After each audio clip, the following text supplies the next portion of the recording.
estabilidade, né? E o objetivo é contribuir para a melhoria da qualidade da educação pública por meio do fortalecimento técnico dos seus profissionais. Nós só trabalhamos com formação e dentro da escola pública. A gente tem dois tipos de formação, que é a formação continuada de formadores. A gente quer fortalecer mesmo a equipe de gestão da escola, diretor e coordenador, como sendo o núcleo central que promove a formação da sua equipe de trabalho. Todos os profissionais que estão envolvidos, professores, faxineiras, engenheiros, agentes de apoio, todo mundo faz parte dessa comunidade de aprendizagem que tem que ser formada numa formação continuada de gestão. E como a gente trabalha em municípios, muitos municípios, esse ano, por exemplo, a gente está em 53 municípios. A gente quer fortalecer também o potencial técnico da Secretaria de Educação, né, para que ela não dependa de agentes de formação exteriores a ela. Então, que os formadores da Secretaria se sintam mesmo, de fato, formadores e não apenas aqueles supervisores, né, que vão olhar o que está acontecendo, mas que não ajudam nessa constituição.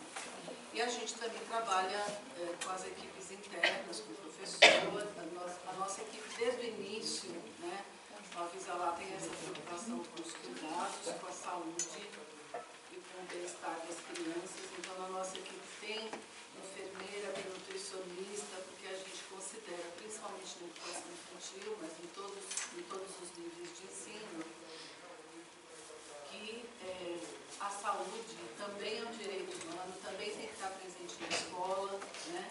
E a gente tem que cuidar disso lá. Então é isso, aí tem o mapeamento do Brasil. E a gente tem algumas publicações de apoio, que a gente considera que são muito importantes, no sentido de socializar as boas práticas e socializar aquilo que a gente, as reflexões que os profissionais das escolas fazem. Então a gente tem uma revista que chama Revista Avisalá, não sei se vocês já conhecem.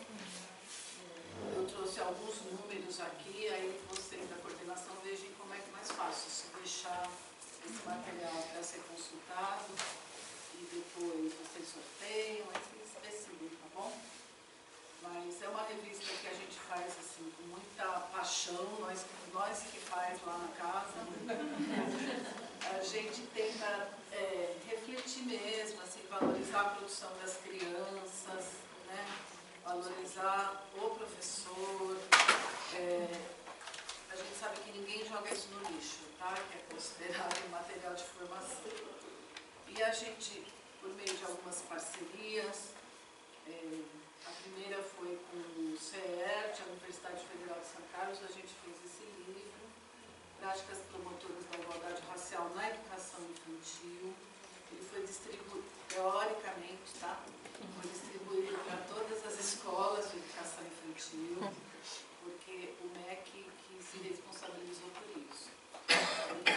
Mas, de qualquer forma, ele está disponível tanto no site do MEC como no site do Avisalá para poder baixar esse material.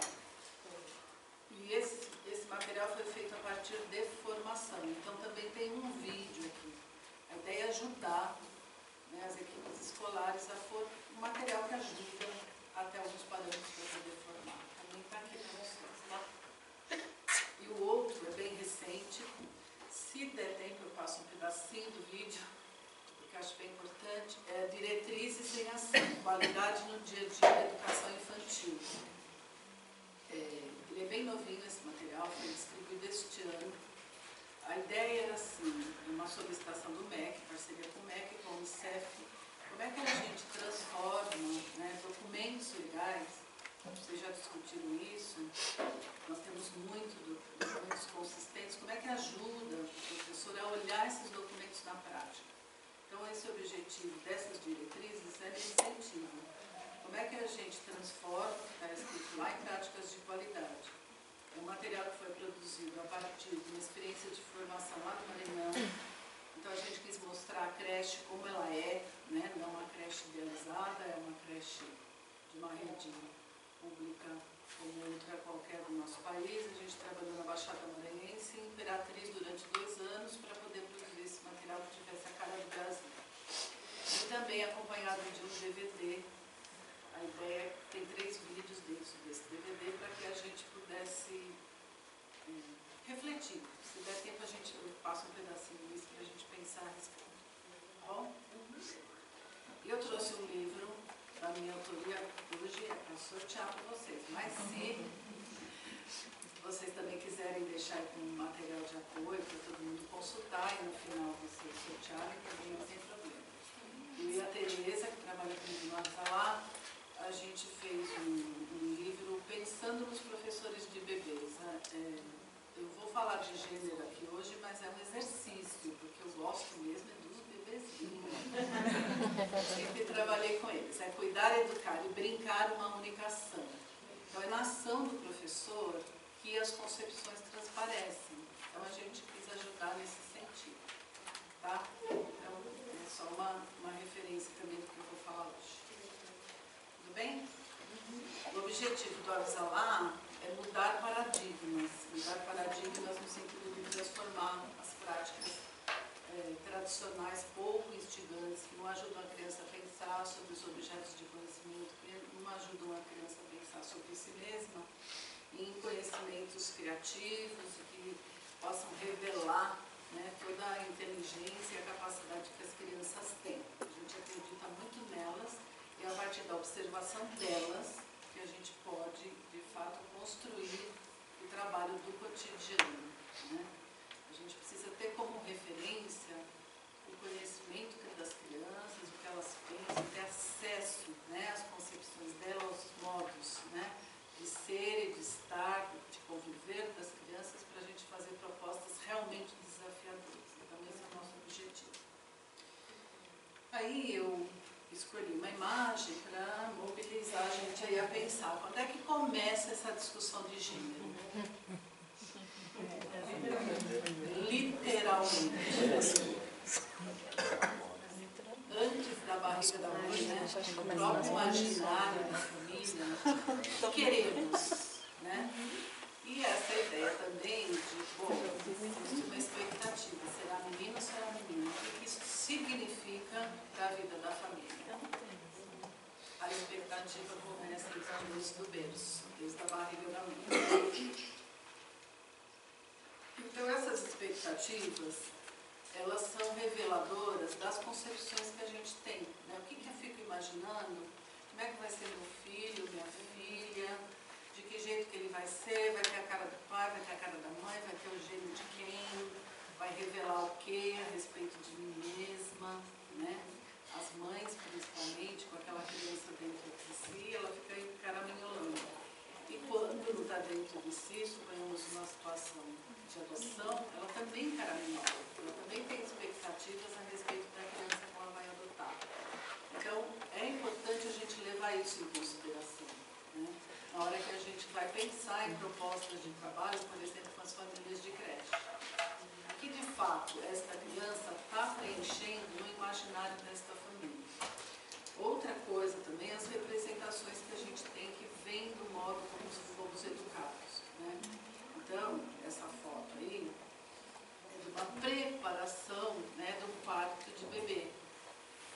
Existem milhões, se vocês entrarem na internet, essa é uma que eu peguei, existem milhões de quartos, de tudo quanto é jeito, tipo, cores, né, mais simples, mais sofisticados, o modo como eu preparo, né, essa chegada da criança, o espaço que eu reservo para ela, também é reveladora do que eu imagino que ela vai ser, como é que ela vai corresponder a isso. Né? Então, eu acho que as questões começam literalmente quando as crianças são muito pequenininhas. E por isso eu queria falar um pouco dessa faixa etária, para a gente não perder a dimensão da importância disso desde esse primeiro momento que a gente recebe as crianças. Tem pouca gente aqui de SEI, né? Trabalha em SEI, acho que tem 2 ou 3 pessoas. Tem mais. 3. Mas a gente tem recebido, essa é outra discriminação que está acontecendo, né? Que a gente também precisa estudar, que é a discriminação etária. Tanto do ponto de vista do idoso, né? Para estudar, a igreja, como também em relação à educação infantil.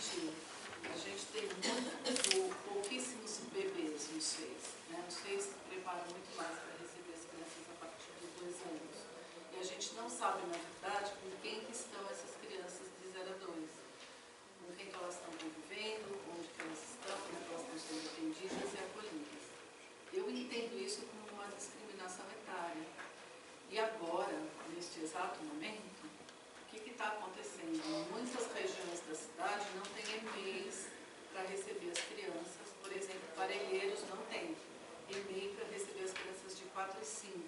A partir do ano que vem é obrigatório que as crianças de 4 e 5 estejam na escola. O último é a data limite. Então, a prefeitura está convidando os 6 conveniados a receber as crianças de 4 e 5 anos. Elas não têm espaços físicos, elas vão ter que deixar de lado qual faixa etária os bebês.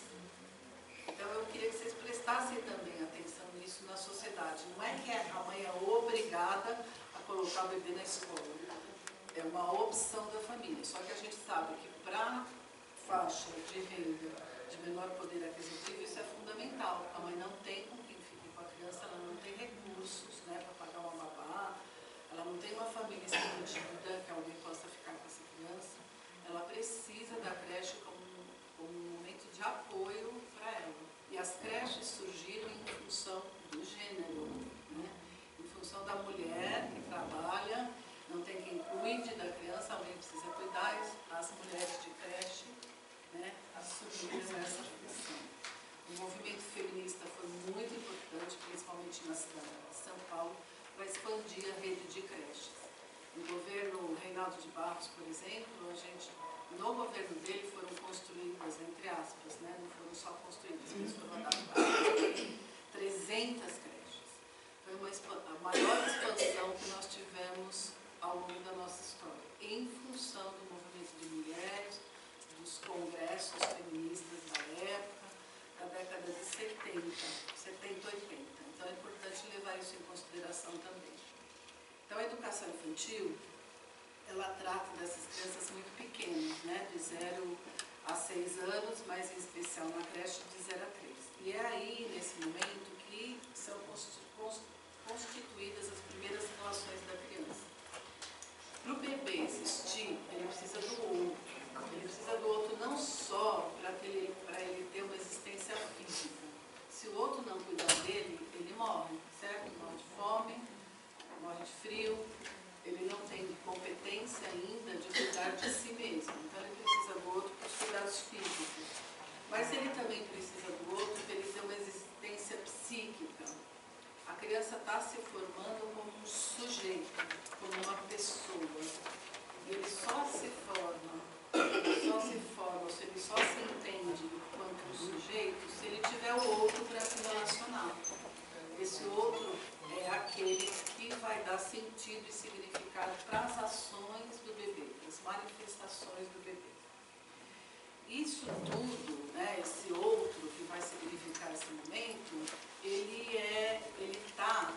não está isolado, né? Não é só as crenças dele. O que ele traz? Ele traz todas as expectativas que vêm da sociedade.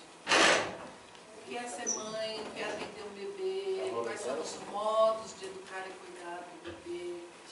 Ele traz uma questão de ancestralidade. Como é que a minha família cuida de bebês?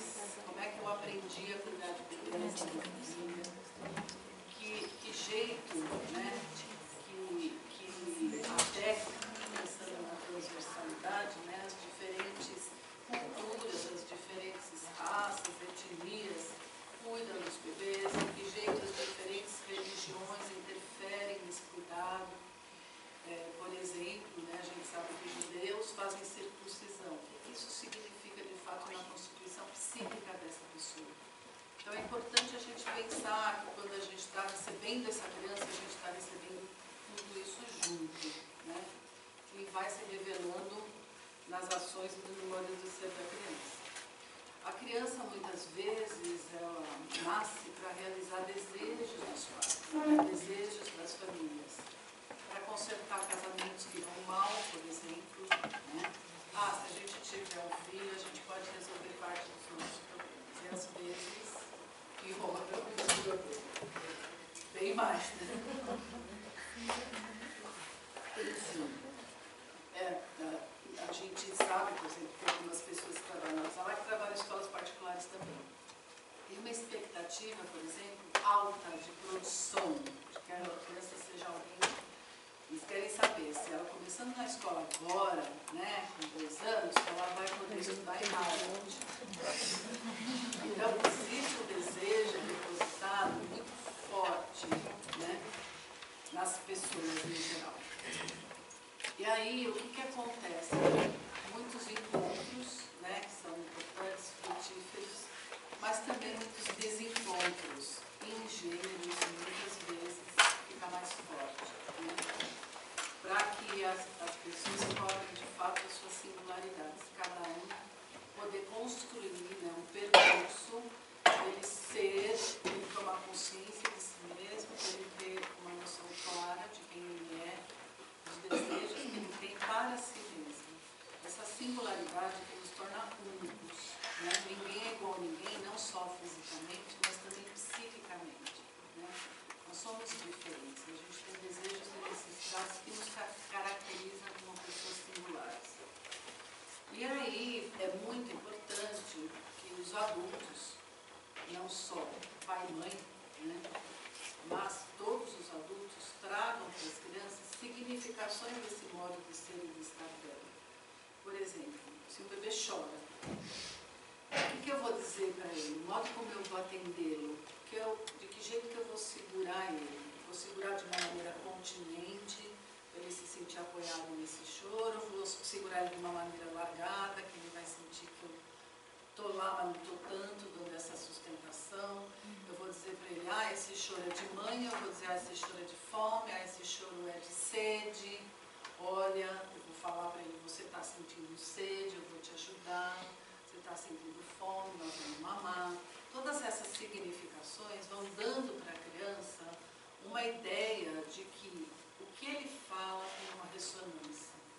O que ele está querendo dizer está sendo interpretado por alguém que está dando sentido para a existência dele. Então, a gente se forma a partir das significações que o outro, grande, carregado de tudo isso que a gente falou, vai trazendo para a criança.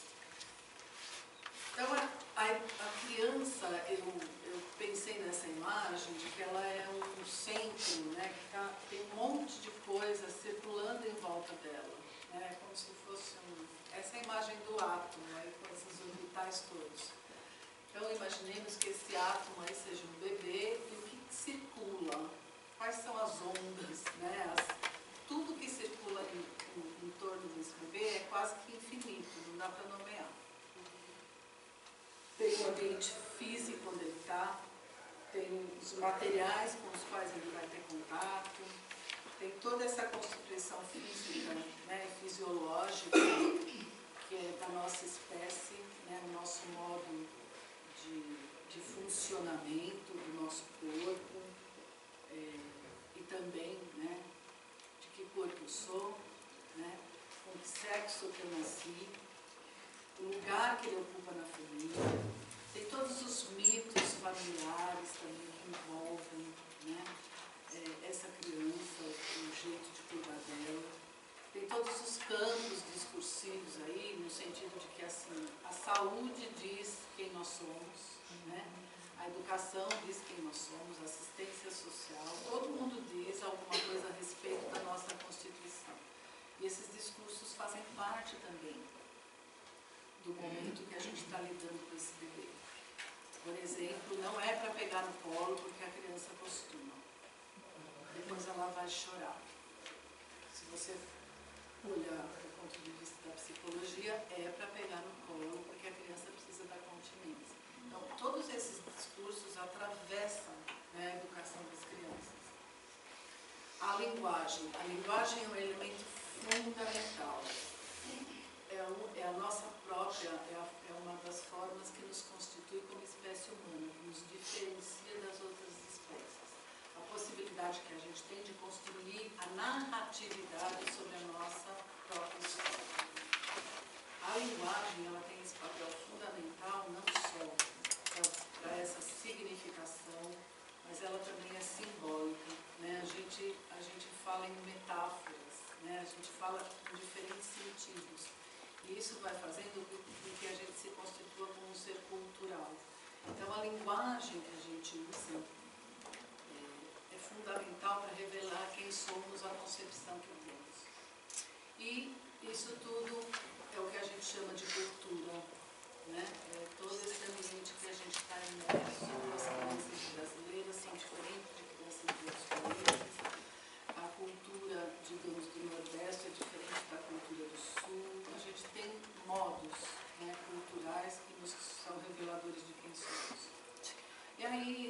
questão fundamental que essas pessoas que cuidam, educam as crianças, seja pai, mãe ou cuidadores, elas exercem uma função que a gente chama de função materna e função paterna. As duas são funções simbólicas, tá? Não é uma função assim concreta, absoluta, encarnada, mas elas são funções simbólicas que elas estão presentes às vezes na mesma pessoa, às vezes em pessoas separadas, né? Mas que as duas funções têm que ser exercidas para que a criança se constitua nesse sujeito que a gente está falando. Então, a função materna é aquela função que fala para a criança, que olha para a criança, olho no olho, e dá ressonância ao que a criança traz, né? Que dá sentido, significado para o que a criança traz, principalmente as ações do bebê. É aquela que nomeia, né? Por exemplo, agora que você está sentindo mesmo, olha o que você está fazendo, isso é arriscado, né? Segura aqui, segura ali, vai ajudando a criança a se organizar. É um olhar que é muito focado no outro, ele é convergente, é um olhar do cuidado. E tem a função materna, que é aquela que insere a criança na lei e na ordem, é aquela que dá os limites. Você é muito lindo, maravilhoso, mas você não pode tudo. Existe uma ordem social que vai nos regulando para viver em coletividade. Essa função paterna é uma função que ajuda a criança a se separar da sua mãe, né? Eles não podem ficar grudados a vida toda. O bebê, a criança pequena, tem que se constituir independente dessa mãe.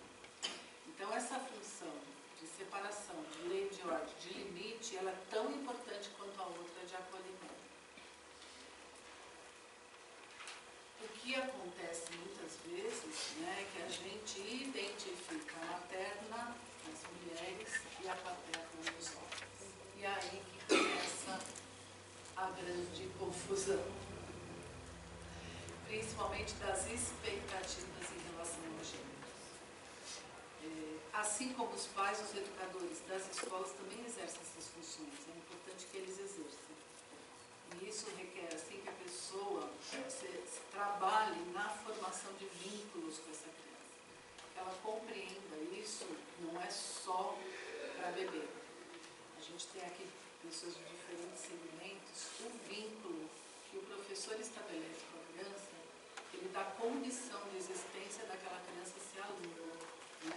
A gente sabe, as classes são superlotadas, as crianças vêm de diferentes, aparecem para a gente de diferentes formas, mas é preciso que a gente analise, enquanto professor, enquanto educador, que tipo de sentimento, que tipo de relação eu estou construindo mesmo com cada um deles. Pode ser até uma relação mais intensa, que mexe comigo, né, que me tira do sério, pode ser uma relação neutra, nem sei direito quem é aquela criança, preciso me aproximar mais dela. Enfim, essa questão de formar vínculos com os alunos, ela é condição, inclusive, para a aprendizagem, né? Se a gente não se vincula, se a gente não tem um mediador do conhecimento, aquele que nos traz essa possibilidade de ser, de se reconhecer como uma pessoa que pensa, construir conhecimento, a gente não consegue avançar nas aprendizagens das crianças. E essa questão de que nós temos que conviver com a diferença.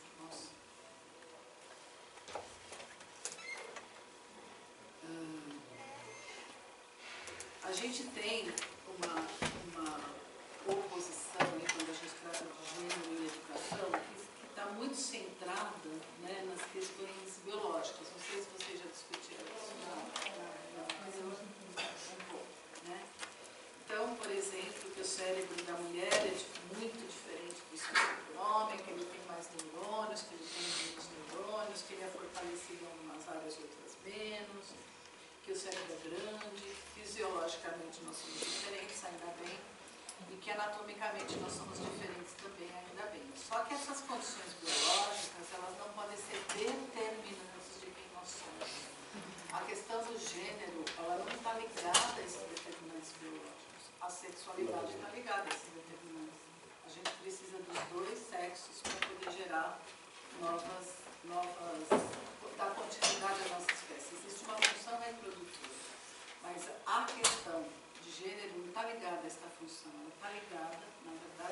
construto social. Então, a diferença anatômica fisiológica cerebral não pode determinar quem somos. Quem somos é determinado por todo esse contexto que a gente cria em torno da nossa constituição como sujeito. Aí eu selecionei uma frase da Cláudia Viana e da Daniela Finco, num trabalho que está aí na bibliografia. Ela diz o seguinte: não é mais possível compreender as diferenças entre meninos e meninos em explicações fundadas na teoria do determinismo biológico e seu uso consequente na anatomia e fisiologia como justificativas para as relações e identidade de gênero na sociedade moderna. Parece que só nós estamos ouvindo isso, né? Muita gente não está ouvindo. E aí, na educação infantil especificamente, o que a gente percebe em relação de gênero? A primeira coisa que vem logo de cara é a ausência dos homens, né, na educação infantil. Nós temos pouquíssimos professores, embora, né, a educação infantil seja foi proposta inicialmente pelo Frober, que é o nome, né? Ela foi constituída, a educação não infantil, a educação no modo geral, para os homens, né? Até o currículo era muito diferente no início da escolarização. Só no século XIX é que as mulheres começaram a frequentar a escola. Antes disso, as mulheres não precisavam ir para a escola. Para cuidar, você aprende com a sua mãe. Você não precisa, né, pensar e pensar. E só no século XX é que as mulheres foram convocadas a serem professoras. Principalmente na época da grande revolução industrial, etc. Porque precisavam dos homens para outros trabalhos, então as mulheres iam para a escola. Então, a relação de gênero na escola começa por essa exclusão dos homens na educação infantil. E é muito centrada assim, os homens, eles trazem o que para a escola? O que a gente vê nos documentos históricos? Eles trazem conhecimento, né, porque eles são das ciências, eles são das matemáticas, e eles trazem a ordem, a disciplina. E as mulheres trazem as lições de moral e a higiene. Então, existe uma dicotomia, né, como se isso fosse depositário no sexo que a gente tem. E aí, por que a gente vê que os homens não estão na escola? Primeiro, por uma questão de preconceito. Né? Eu não vou contratar um homem, isso vai trazer um problema para as famílias.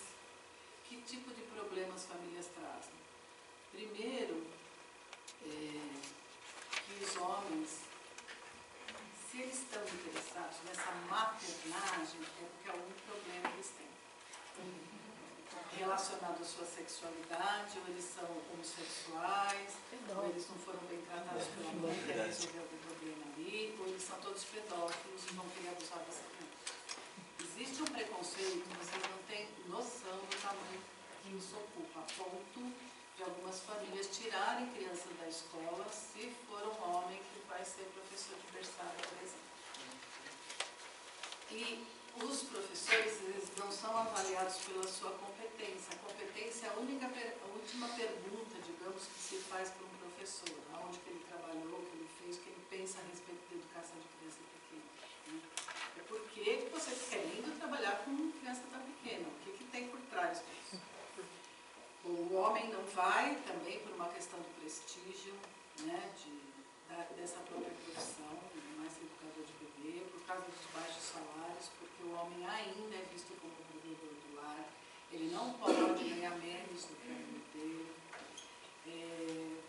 por essa desconfiança que eu já falei. E o que a gente percebe é que quando tem homens na escola, a escola dá um jeito, cria mecanismos para que ele não cuide do corpo das crianças. O corpo é aquele lugar sagrado que o homem não pode pôr a mão. Então, assim, ou eles não cuidam, tem alguma outra pessoa que é designada para cuidar, ou ele fica em eterna vigilância, né? Existe um medo, assim, de que alguma coisa aconteça. Quando ele é visto positivamente, ele é visto como uma referência, né, masculina dentro da escola. Às vezes até com uma possibilidade de exercer essa função paterna de uma maneira mais clara, né? Ou até de substituir mesmo o pai ausente, principalmente nas famílias onde aí o que a gente observa também, eu estou tentando, tá lindo. O que a gente observa também é que tem propostas pedagógicas que são muito discriminatórias, né? Por exemplo, tem escolas, o tipo de escolhas que a gente faz, por exemplo, escolas que dão balé para as meninas e judô para os meninos, explicitamente colocado dessa forma, né? Então, o corpo da menina tem que exercer toda essa questão mais leve, suave, né? Sensível, e o do menino tem que... As bonecas, os carrinhos, não é que não possa acontecer, muitas vezes pode, mas no jeito, né, de colocar, na forma, na postura, isso se torna discriminatório. As meninas brincam de roda, os meninos de futebol. E aí a postura é assim: nossa, você fala tanto, você parece uma menina. Já ouvi gente falando isso. As meninas aqui falam muito, você parece uma menina, você fala demais. Ou uma liberdade física, né, para os meninos tudo podem, né? Os povos subir, trepar na árvore, andar para lá, atacar, e as meninas, existe uma contenção maior do corpo delas. Desde aquela velha história, né, a menina tem que sentar com a perna bem fechadinha, né? Então vamos lá, se apronta. A exigência, né, da ordem e da organização para os meninos é bem menor. O menino pode ser bagunceiro, isso é valorizado, né? Tem uma tolerância grande. E as meninas naturalmente, entre aspas, são mais cuidadosas, né, com suas coisas, enfim. Existe, né, sempre essa expectativa de que os meninos separem disso, uma razão da emoção. Então, essa ideia de que o menino não chora, embora ela não seja mais falada desse jeito, mas existe uma contenção dos sentimentos dos meninos, né? E algumas vezes é falada desse jeito, e um controle da agressividade das meninas. Então, há muitas dificuldades de lidar com essas situações cotidianas, né, na escola de educação infantil. Os pais homens, quando eles estão sozinhos, né, quando a mãe sai de casa e eles ficam com as crianças, a escola, a creche tende a desculpar muito mais eles do que as próprias mulheres. Então, se ele esquece algum, sei lá, esqueceu o saco para pôr roupa suja, ai, tadinho, né, ele está sozinho, né, coitado. Se é uma mãe que esquece o saco de roupa suja, relaxada, inteligente, não quer nada próximo. cuida das crianças. Então, isso é muito comum na escola fazer essa diferenciação. Outra coisa que gera muita discussão é brincar de passar esmalte na unha. Brincar de passar esmalte na unha, tem várias questões para a gente colocar aí. Eu, particularmente, acho que o canto do cuidado, que as pessoas chamam de canto da beleza, devia ser mais do cuidado. Aprender a cuidar de si, aprender a ficar bonito e ajudar essa criança a aprender a limpar o nariz, por exemplo, né? Construir essa autonomia. Então, não limpa o nariz, mas vai lá no canto da beleza, passar batom em cima daquela meleca de nariz, aí fica uma coisa complicada. E os meninos passar esmalte. Os meninos adoram passar esmalte. Só que esmalte tem duas situações.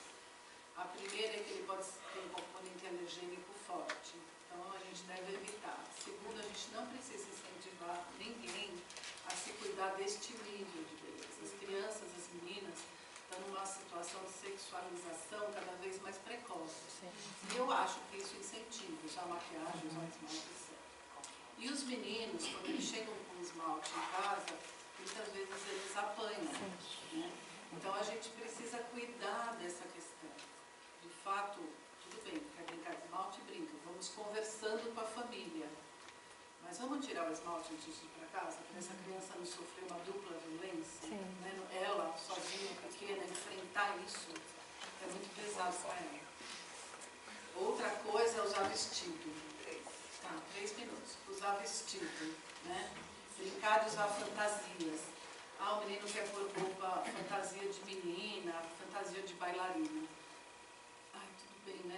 Hoje tudo bem, amanhã tudo bem, mas na terceira vez muda de fantasia, vai, faz outra, pega outra. Então, não é respeitado, na verdade, essas escolhas, né, dos meninos. E o contrário também. Uma menina, num dos textos que vocês vão ter acesso, o exemplo é de uma menina que usa um tênis dinossauro, é uma boca de dinossauro. E a professora achou esse tênis muito agressivo. A menina gosta de Hello Kitty, né? Tem que comprar um tênis de Hello Kitty, não pode usar um tênis de dinossauro. Então, essas mensagens chegam cotidianamente para as crianças. E é isso que está formando as crianças nessa divisão, né? Nessa exclusão dos diferentes gêneros. E aí, quando eu era criança, né? Criança não, já era maior, mas eu me lembro de criança era outra coisa. Uma história em quadrinho do Bolinho e da Luluzinha. Os mais novos aqui não conhecem. E aí eu peguei essa questão dessa briga. Não. Não conhece. O Bolinha e a Luluzinha, eles têm uma grande rixa, né? Eles se amam, mas eles têm que mostrar que eles se odeiam. Porque meninos e meninas não podem conviver. Então, eu achei essa experiência essa imagem muito ilustrativa dessa divisão. Então, o que a gente vive é um cabo de guerra, né? As meninas torcendo para as meninas, os meninos torcendo para os meninos. Quem é que vai ganhar essa parada? E a ideia não é essa. É que na educação infantil a gente, de fato, educa as crianças para uma convivência, para um bem-estar coletivo, né? Que elas sejam respeitadas nas suas diferenças, nos seus desejos, nas suas necessidades, e que isso tem que se estender. Agora, sem formação, se a gente não olha no cotidiano, isso que está acontecendo nas entrelinhas, não há texto, né? Não há curso que sustente isso. Tem que ser essa formação cotidiana. Você percebeu que você falou isso? Você percebeu qual foi a sua postura quando o menino caiu e quando a menina caiu? Que teve diferença no que você falou, no que você não teve? Se a gente não olhar essas minúcias do cotidiano, a gente não transforma as relações entre pessoas.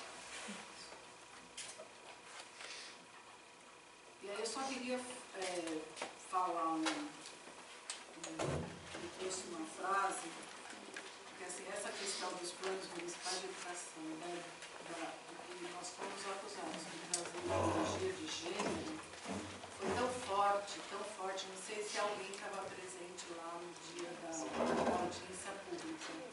Foi tão chocante, né, para a gente, que aquilo me marcou na minha experiência. Assim, eu nunca imaginei que isso pudesse acontecer em 2015 na cidade de São Paulo. E aí eu fui procurar uma frase, uma coisa que identificasse com o que a gente está lidando, na verdade, né? Qual que é a sua posição? Essa é a defesa. A pessoa aqui é boa. A pessoa aqui é boa. Você estou contratada? A ideologia de gênero é a mais, a gente está dizendo que a gente trabalha com isso, né? É a mais radical rebelião contra Deus que é possível. Então tem a questão, assim, as pessoas acham que Deus sabe, que elas sabem o que Deus sabe. O ser humano não aceita que é criado homem e mulher. Por isso diz, eu decido, essa é a minha liberdade, contra a experiência, contra a natureza, contra a razão, contra a ciência. É a perversão final do individualismo. Rouba ao ser humano o que lhe resta da sua identidade, ou seja, o de ser homem ou mulher, depois de ter perdido a fé, a família e a nação. Isso é muito forte. O que nós estamos falando aqui, né, vocês vão continuar falando aí no resto do curso, é uma ideologia diabólica. Toda a gente tem, embora toda a gente tenha uma noção intuitiva do que se trata de uma mentira, a ideologia do gênero pode capturar o senso comum e tornar-se uma ideologia dominante do nosso tempo. Que autor você? Então, por isso que a gente precisa mesmo se preocupar desde a barriga da mãe, o que é de fato que a gente está transmitindo